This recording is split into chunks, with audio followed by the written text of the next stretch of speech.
Okay, so we are back at my favorite place, the Gardens apartment at Red Mango located. We are in Ghana, specifically in the Western region, Takrady. So anytime you're in Ghana and you happen to be in Takrady or the Western region, the place to be is Red Mango apartment. It's an amazing place to spend the weekend with your family.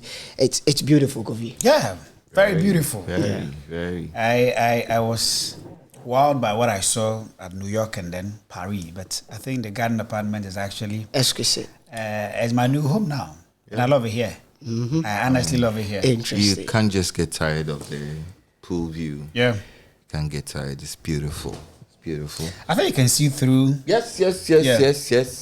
I can see the pool now. Yeah, Beautiful people lying in the beautiful pool. But Kofi, it's interesting, you know. We're just talking about great movies that we've watched, you know, over the past weekend. One movie you're talking about is what, The Gladiator? Gladiator. That movie never gets old. Yeah, it never gets old. Anybody who hasn't watched The Gladiator, Russell Crowe, right? Yes, Amazing. don't get on my nerves. Don't get on my nerves. Don't get on my nerves. Amazing movie. I don't do movies. I'm actually into series actually, but you know what? You won't get away with the fact that Arsenal have started their season. Oh, there we go kept again. Intact. There we go again. 100% start to the season. That's a smart way of trying to evade Arsenal issues. Well, I think that particularly yesterday they were very impressive. I've always said that when I look at teams, I analyze the various characters. I analyze the various individuals who play a pivotal role. If you watch the Arsenal game, played very well in the first half. I think that Saka, yes, he's not scoring goals like he did last season, but he's been absolutely great. But you look in the second half, Fulham were patient. Yeah. They waited, and eventually capitalized on a mistake by Arsenal. Gabriel. Yeah. Yes, and Mitrovic gets the goal. He bullied him. Yes, he bullied him. I think that, it's a that guy will trouble a lot of defenders. It's a cliche in the EPL that you don't dilly-dally on the ball. That's exactly what Gabriel was doing, dilly-dallying on the ball. Then Mitrovic had to get the ball. But then, like we said about Saliba some few weeks ago, that Gabriel was the one who got the winning goal from a set piece. Pray from him. I think that was quite a standout moment. Yeah, I mean, from Arsenal. I think he had to atone for his earlier mistakes, and then from a villain to a hero. If you look at when they had to hit the clincher, I mean, it shook the Emirates. But we cannot go without speaking about Mikel Arteta. Yeah. From taking over a very toxic, dressing room. Yep. To, building one that inspires confidence. He's more like a testament of why modern day managers needs time to put together their team. Very true. I think if there's one man who has been vilified and criticized a lot is Mikel Arteta, especially when he took over Arsenal in his first season. I think the modern day game, fans, I'm sorry, They want things to be done, in a haste. And I think that Arteta and Arsenal have proven that managers need time, especially managers that have potential. Yeah. There's a manager who trained under Pep Guardiola, literally.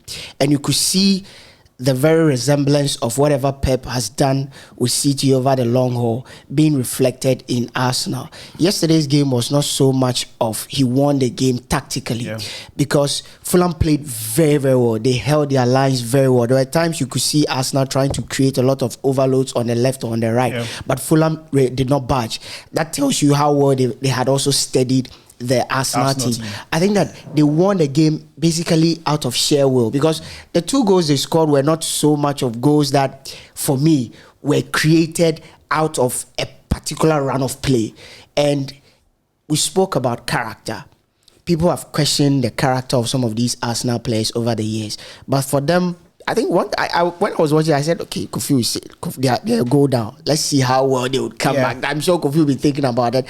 And truly, they came back and they won the game. So we need to commend Arteta for that. But 2-3 seasons ago, it would have been a different story. I mean, the mentality would have capitulated. They had to come back from a goal down to eventually get a needed, or get a 3 points. I'm like, for how long are they going to sustain that kind of mentality? Well, I still think Arsenal could be the dark horses in terms of a sport. The prophet, the soothsayer has spoken. The prophet has spoken. Original prophet is in Manchester. I still think Arsenal could. But that's a sad admission. Yes, I still Arteta think is doing something impressive. No, he's doing something very impressive. I still think Arsenal could be the dark horses in terms of who finishes in the top 4. Not the title. Yes, no. Arsenal can't win the title. No, I'm saying they are the dark horses. They cannot win the title. Right. You know why I say so? I don't think they have strength in depth. No. For the very first time in 18 years, this is the time they've had to win 4 games on the bounce. No, that's fine. And they've been very impressive by their own standards. They've been very impressive. I've told you that for a long time, Arsenal has been a club with no standards.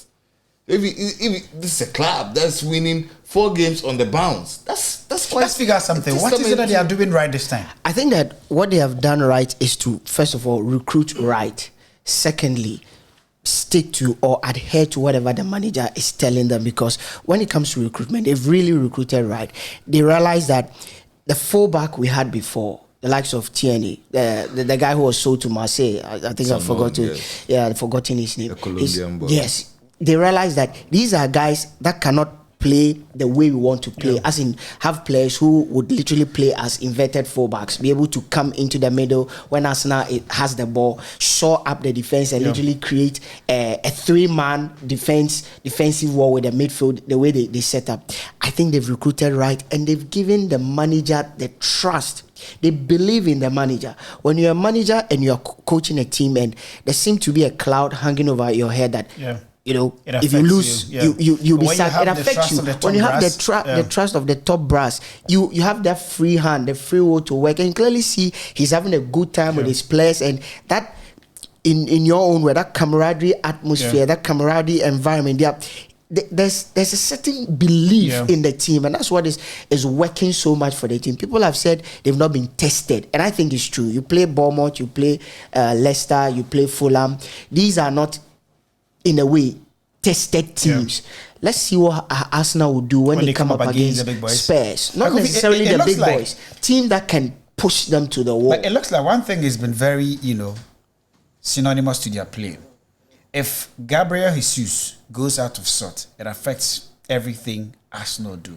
Very typical of what we saw yesterday in the game against Fulham. I agree. I think he labored a bit, but I think the smart introduction of Nketiah was spot on.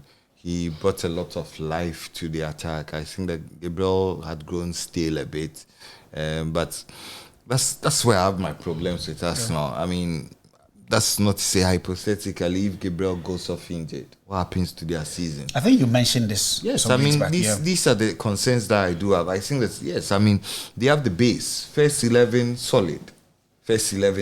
I mean, even when Partey is out, they can bring in El Nini. You understand? Now, if Zinchenko is not playing, they can bring in Tierney. Who had an amazing game yesterday. It was excellent. The only issues I have with Arsenal and probably their sustenance on this particular run has to be the squad depth. I mean, beyond that, I don't think they can fault Arsenal for their own meager standards, what they are doing. Bigger standards. So bigger standards could be say. As to how this, standards will get them at the very end of the season, we look to find out, how it goes. But Arsenal, they've been that impressive. They've been impressive.